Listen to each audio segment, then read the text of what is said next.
Hello, David Hello? Scotney. How are you? Hey, how's it going? I'm good. Thank you so much for hopping on. Yeah. Sorry I'm a couple minutes late. No, no problem. So I just wanted to get to know you and your band a little bit more, if you don't mind. When did you get into making music? Yeah. So we formed kind of a while back, and Janus has kind of gone through a bunch of different iterations and lineups, but we started back in kind of the early 2000s and kind of a high school conglomerate of version of the band, kind of played on and off, wrote demos and stuff through college, and then relocated to Chicago from the East Coast, and then started to kind of get into the Chicago music scene. We started polishing kind of our songwriting skills. We started working with producers and whatnot. And then eventually, after about 8 or 9 years, we ended up signing a record deal with an independent label that distributed through um, Warner Brothers. So, which was super cool. We were able to, we had gone through a lineup change or two, but the final version of Janus that ended up kind of signing, put out Red Right Return, and then Knox heiress on that record label, and then kind of really got the career off the ground. Oh wow. So were you always into music as a kid? What was your inspiration to get into music?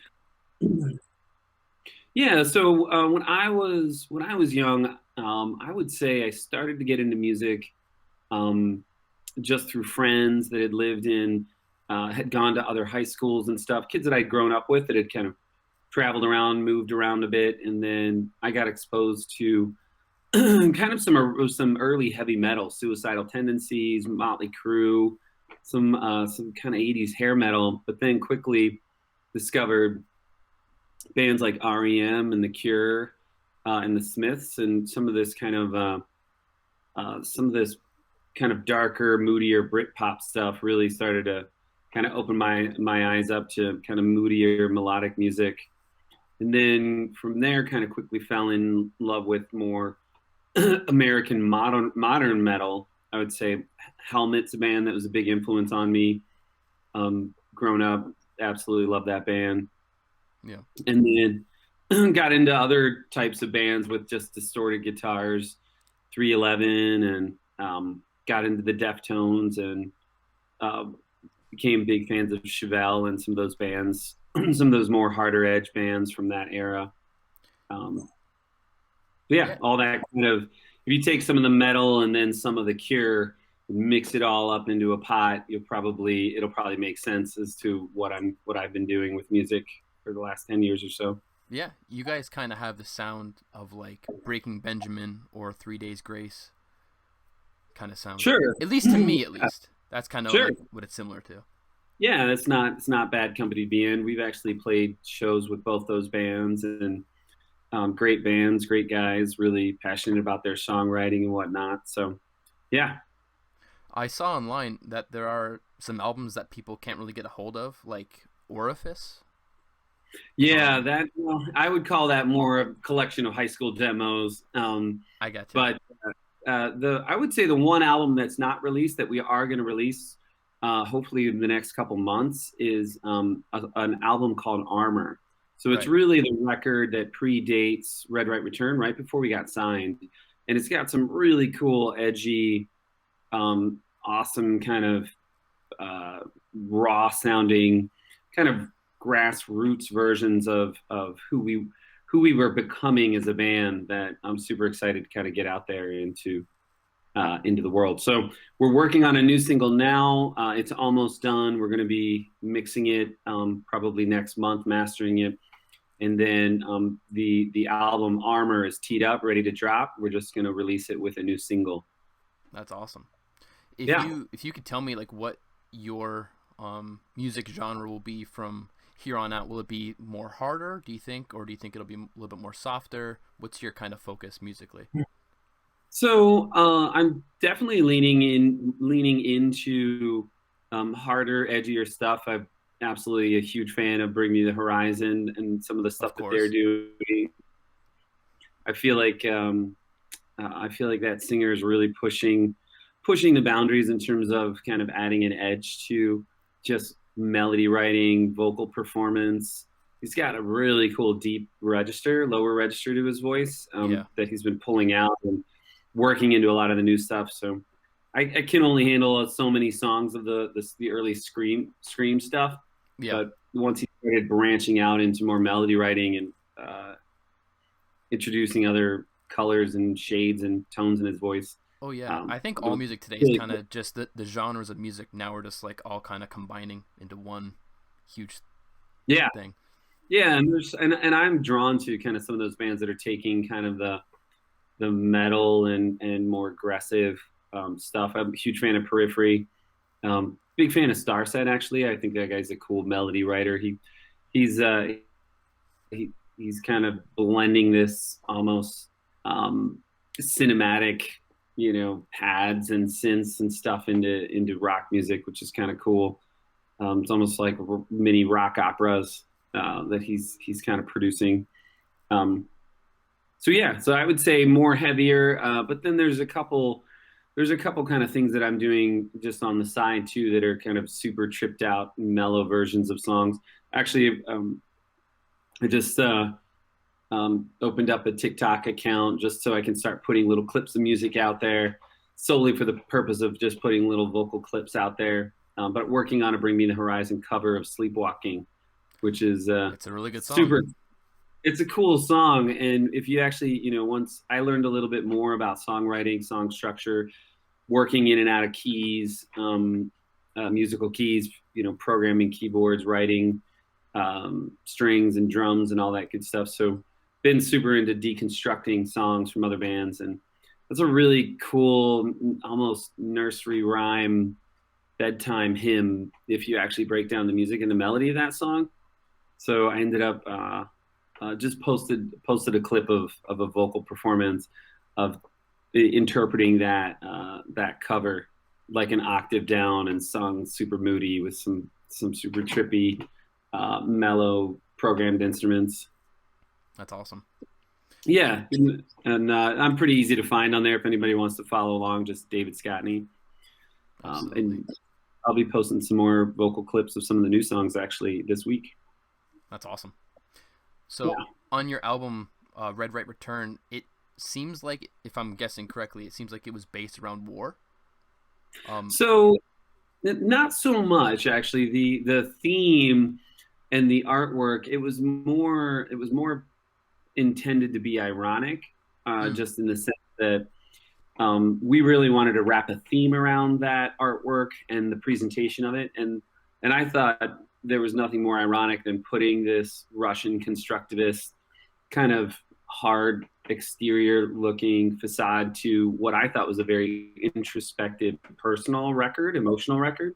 Mm-hmm. So it just seemed kind of fun to put a complete opposite twist on the packaging of that record. So it's definitely much more intended to just be ironic in the sense of wrapping up some personal kind of introspective songwriting with extroverted, almost militant looking exterior. Yeah, I gotcha. Kind of it almost gets back to like the root of the band name Janus, which is the root word of January. It's a two-faced Roman god of gates and beginnings, one that looks forward and one that looks back. So it's almost a dichotomy of personal introspective songs, extroverted, bold, militant looking exterior. That's awesome. It seems like Eyesore really blew up. Was that your personal favorite song off that album, or was there a different one that you liked more? I would say it's definitely probably my favorite on that track or on that record, just because we really honestly wrote that song intending it to be the opposite of what we thought would be a single or something that would blow up. Just we had really tried to we had tried writing music before that record because we had just been showcasing to every single record label on the planet and could not seem to close a record deal, and kept hearing the same kind of stereotypical feedback from record labels, like they had not heard a single. and we had spent some time trying to write whatever we thought was a single. And whenever you're writing from that place, it's never a good feeling. It's never going to turn out. It's never going to be a quote unquote single. We really just decided that we didn't want to get signed. We didn't care. We wanted to write a record that was just for us. And so I didn't think there was any chance on the planet that screaming through a chorus for a track would actually ever even be considered for active rock radio. And sure enough, that was the one song on the record that got yanked and turned into something. So I'm super proud of that song because of the fact that it came from such an honest, raw place. Yeah. Really unique and just creative, just in terms of how we pulled that arrangement off. And honestly, I got to give Mike Turansky all the credit for that, because he had a vision for that song. And the original demo really sounded a whole heck of a lot like the final version of it, because he had heard this timpani drum intro, this big string section working its way in, and then this just metal riff driving through the intro. And then he was like, here's your chorus. And I'm like, how the hell am I going to sing a chorus over that riff? And I just started screaming, and it just kind of worked. That's awesome. Yeah, it was super cool. And that riff, what's kind of cool about that riff is that even though he's kind of riding these eighth note kind of riff accents, he's moving the riff through a progression. So because there's a progression under it, I was able to kind of build a chorus around it and give the melody and the music some movement. A lot of times you hear metal riffs that are just one note, and they're just banging away on that drop D chord or that drop F or whatever it is. Yeah. So what would you say was the musical difference between Red Right Return and Knox Heiress? So I think the biggest difference was we wanted to really push and expand our writing in terms of, I would say they're more kind of digital textures on Knox Heiress. There was more boundaries pushed in terms of I think the musical keys. We started playing with different tunings. I try to push my vocal range a little bit, exploring kind of some lower register colors and timbres of my voice. And then I would say just more unique kind of instrumentation. We were just really starting to play with some digital textures on Red Right Return. So that one remained very, very guitar driven and baby steps in terms of some additional layers and textures. And then Knox Heiress, Mike really had a chance to spend a couple of years playing with, his virtual instruments. I would say the cool thing too was, because of the time period, we got to actually really kind of watch real time as digital recording was growing up. And even today, like the virtual instruments that I have access to and all of the programming capabilities, all of the quality libraries that are out there, it's just night and day, even from what it was 5 years ago. It's crazy. Yeah, it's a lot easier to make music. It is, and the quality is so much better, and the computers are better and higher powered. So it's really, I call it the Wild West. Like, you're really seeing kind of that whole world of technology just leapfrog into the future, and we're all watching it and keeping up in real time. Super cool. I was honestly a huge fan of Knox Heiress. What was your favorite song off that album? Man, that's tough. I think Lifeless is super cool. It's got some colors and moods in it that we hadn't really explored. It's got a really cool, aggressive bridge. A lot of times we'll take a heavy song and break down in the bridge, but that song, I feel like, starts off mellow and then just gets gnarly in the bridge. So it's cool. It was cool to kind of do that, flip the script a little bit on what you see as arrangement wise. I think In Flames is probably one of my favorites. We actually just redid kind of a digital redux version of In Flames, which is currently getting mixed now, with pianos and music boxes and some really cool, funky instrumentation. And I re-sung it. I tweaked the melody and in the choruses to kind of add some other notes. And Oh, that's awesome. You gotta check that out. yeah, it's primarily piano and strings. And I actually redid the keyboard or the piano intro, that arpeggiated piano with acoustic guitars. So I tuned up two different acoustic guitars, a Takamine and a Martin. One was tuned to Nashville tuning, which is like basically the top 4 strings are an octave higher. And then the other one was tuned standard tuning. And I picked each one of the piano notes on guitar and then mapped it all out to arpeggiate exactly like the piano intro does. So it's cool to hear. It was cool to kind of in a weird nerdy exercise to kind of translate that piano arpeggiated part into acoustic guitar plucks. Yeah. Yeah, it's a super cool kind of reimagined Redux version of it. And then we'll be dropping that hopefully in the next month or so.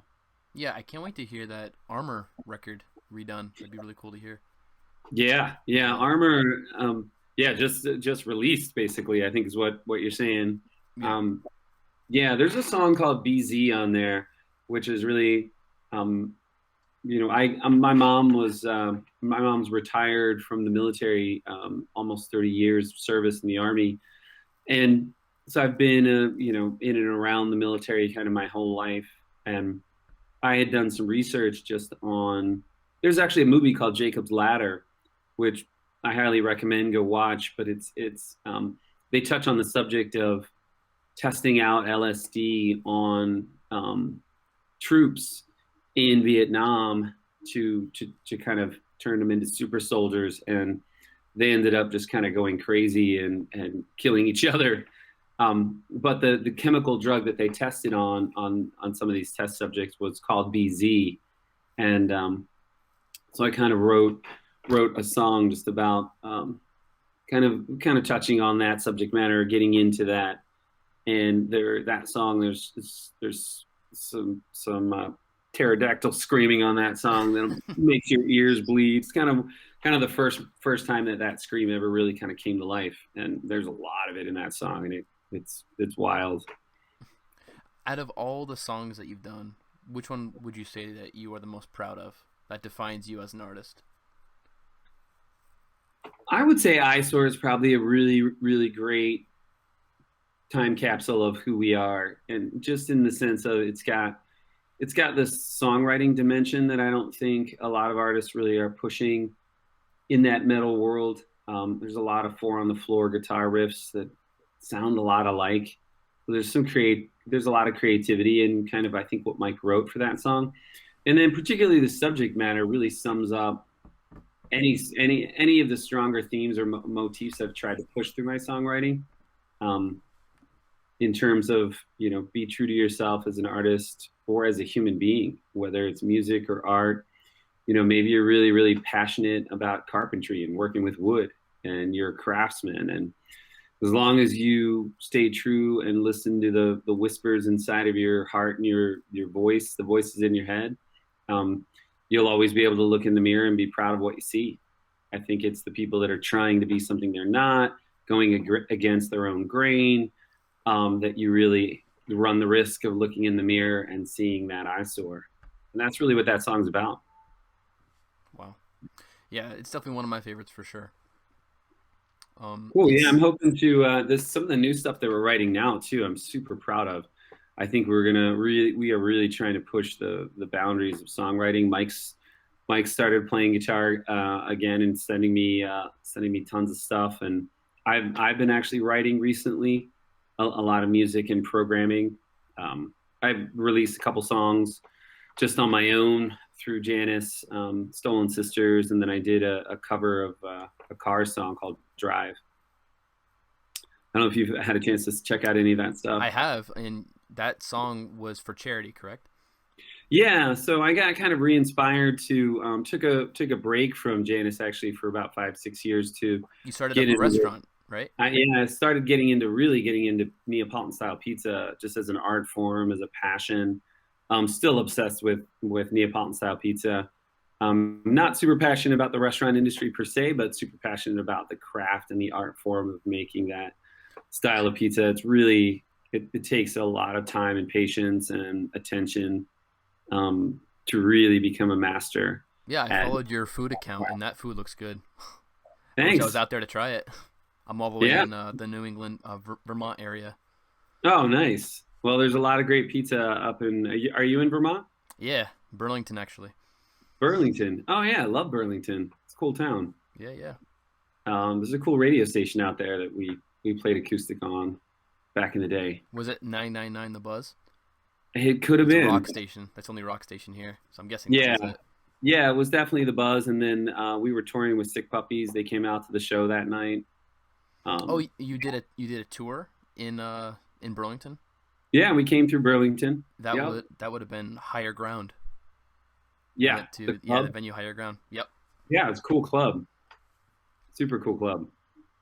But yeah. So yeah, those were for charity, and I kind of like the idea of trying to pack a mission or a message behind some of the stuff that if I was going to put out stuff on my own without Mike or Al or Johnny, and because we had not kind of gotten back together yet, I like the idea of pushing my songwriting, but then wrapping the songs around a particular message that I was passionate about, so that I could kind of supercharge the purpose and motivate myself and try to shine a light on certain causes. So the Drive song and that video was all about bipolar disorder.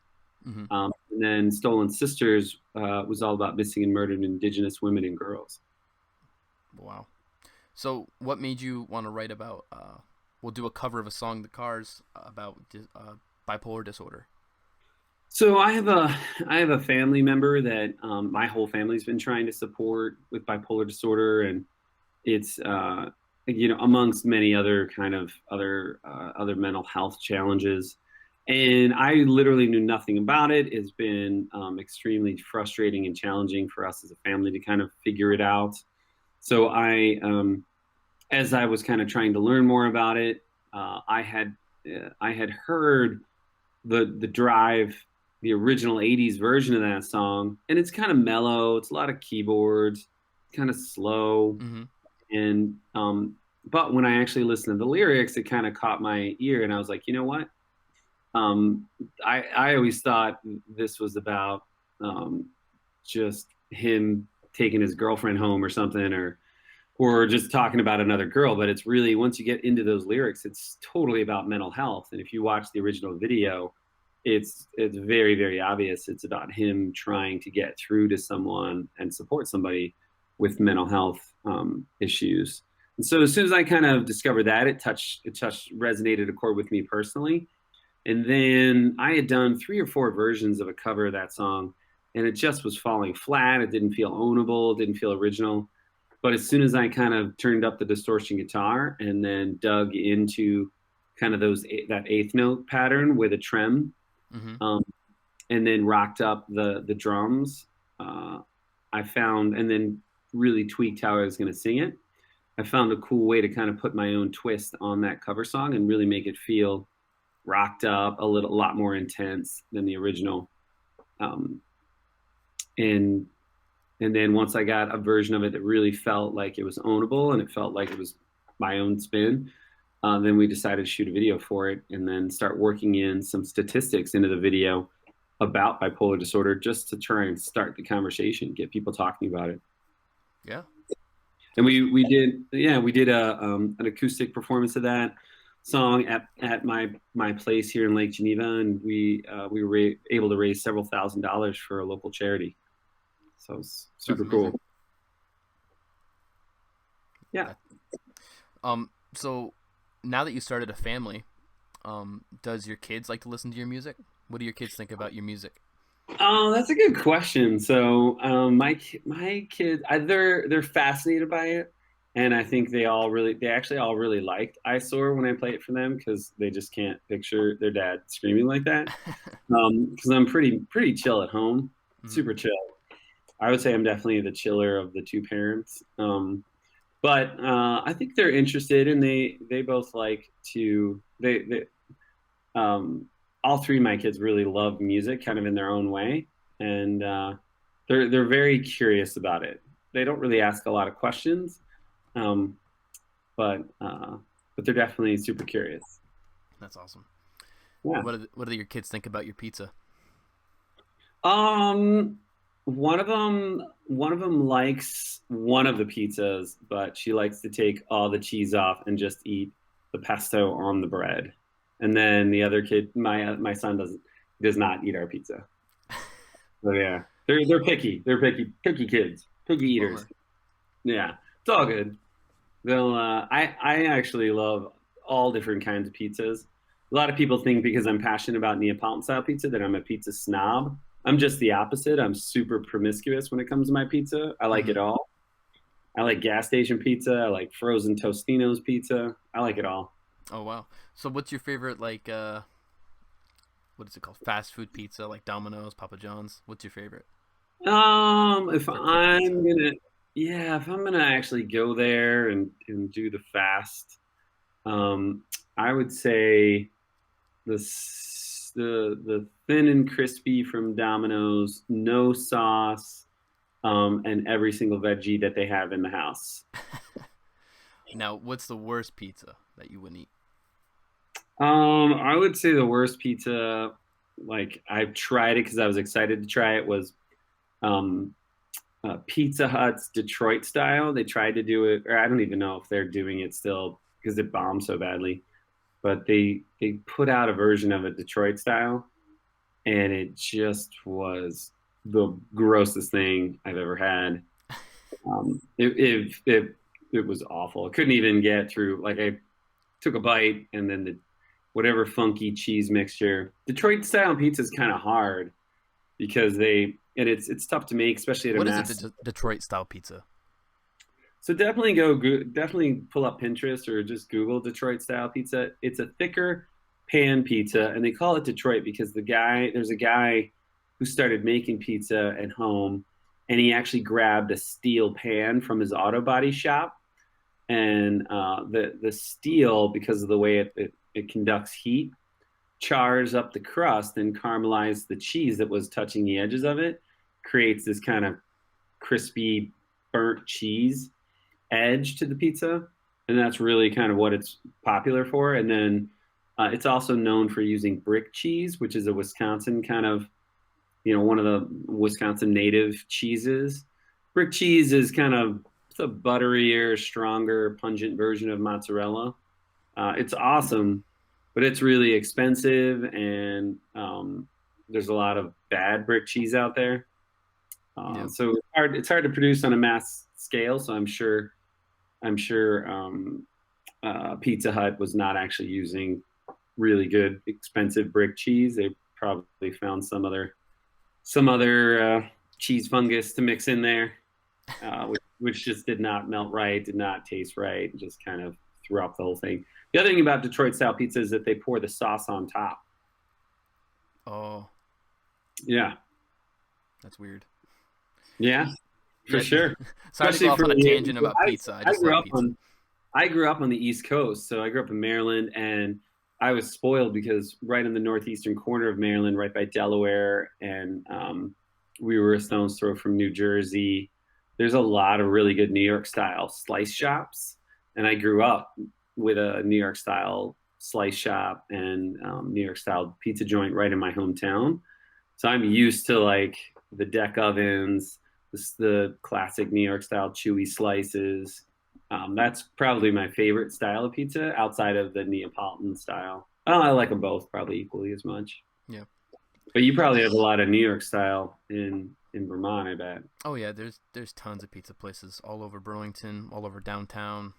They're everywhere. I have pizza probably 4 times a week. I'd say. Is it? I love Oh, pizza. nice. Is there an Otto's there? Hottos.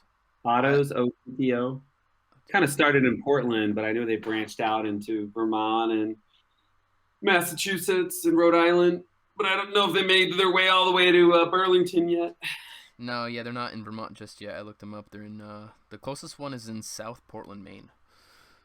Ah, they have a really good mashed potato pizza. It's pretty sweet. Yeah, they do a lot of stuff with mashed potatoes. Like, have you ever been Yeah. to have you been to Maine before? Yeah, we toured with Chevelle and we played in Portland, Maine, and that's where I went to my first autos. Oh man. Um, yeah, Portland, Maine actually has an amazing. I studied art in college. They have an amazing museum there dedicated to Andrew and NC Wyeth. Hmm. Um, yeah, who are just those are two of my favorite. It's a father and son. Two of my favorite painters on planet Earth were. They're deceased now, but there's a huge museum there featuring their work, and it was just one of my favorite moments of being on tour. Um, was just touring that museum before our show out there. It's awesome. That's really cool. My wife is a potter. She does a lot of stuff with clay and stuff, and they have a Oh, bunch of nice. art, clay, pottery places right there in Portland. So we love going there and checking that out too. Well, if you go check out the Wyeth Museum and then go grab a slice of mashed potato pizza from Otto's. I will. I was gonna say about the mashed potato thing. Have you ever been to the Holy Donut in Maine? They make the donuts from potatoes. There's no dough Really? in it. Yeah, it's crazy. It's like Dude, the most popular thing to eat there. There's lines going down the road for the drive-through there. what's it called? The Holy Donut. Man, I'm gonna have to check this place out. Yeah. Sorry to go on a tangent about food. I just love food. So It's all forgive good, me. man. I'll talk. I can talk pizza all day. So Of course. Well, I bet you I'll do follow already. you You know. wherever we're gonna take this conversation. Yeah. But to go back to Janus, the future of it. Do you think that you're gonna do some collaborations with other artists as well? Yeah, absolutely. So there's a new artist called Let Down, which I has this guy Blake Coddington, who's recently moved to Chicago, is working with the same manager that I have worked with in the past, and he's blowing up on TikTok. His streams are going through the roof. Puts out really cool stuff. Uh, been discussing kind of collaborating with him on some vocal production, and actually played him some Janus stuff earlier this week. He got super excited about. Yeah, I think we're at the moment we've probably got 4 or 5 songs at different states of development. I'm still working on some songs with the Red Right Return Knox heiress lineup. So Johnny, Al, Mike, and myself, and then Jake Portenkirchner and I, who worked on Stolen Sisters, recorded 2 other songs too that I'm in the process of finalizing. One song called Blue Stars. And then the songs that I'm doing with Jake are still very charity oriented and mission oriented. The new songs, and there's a couple of them that I'm working with the old lineup of Janus, are not necessarily tied to any sort of charity, since that's really kind of my thing and not necessarily something that those 3 guys are super passionate about. I got you. But I would love Yeah. to see you. You know, if you ever come to Higher Ground again, do a tour in our area. That'd be awesome. Yeah, I'm not. We're working on trying to get a reunion show together. I think it's going to be in Chicago. Okay. We're going to kind of announce it months and months in advance. So if anybody wants to make that trek, we're probably going to shoot a video that night too. But yeah, we'll definitely keep everyone posted. How, when, and if we put a tour together anytime in the future. Yeah, I think everybody's down to travel right now. You know, this whole past year, everyone, Yeah. at least in our area, there's tons and tons of people buying like campers, little RVs, little Sprinter vans, Yeah. and just driving across the country to just go camping or to do stuff like that. Yeah. So people will definitely trek out there to see you guys, I bet. Yeah, I'm super pumped. I'm excited about the new songs that we're working on. I'm excited about the fact that Mike's kind of gotten re-energized and inspired. He's actually mailed 3 of my guitars out to Portland so that he had some other tunings that he could start recording with. So yeah, I think we're going to see some exciting stuff come out of Janus this summer. Kind of That's get things awesome. moving. Well, man, I thank you so much for coming on and talking with me, and I Sure. cannot wait to hear your new stuff that's going to come out soon. Thanks, man. Well, I really appreciate your time as well, and thanks for your flexibility on kind of getting this organized and lined up. And definitely keep in touch. Let me know when this goes live, and we'll promote it. And then anyone that wants to follow along, just at Janus Band on Instagram, follow us. Janus Band on Facebook, and then just David Scotney on TikTok. And I'll be posting clips of some of the unreleased stuff, vocal performances and stuff on TikTok. So absolutely, man. Thank you so much. all right, take care. Thanks, man.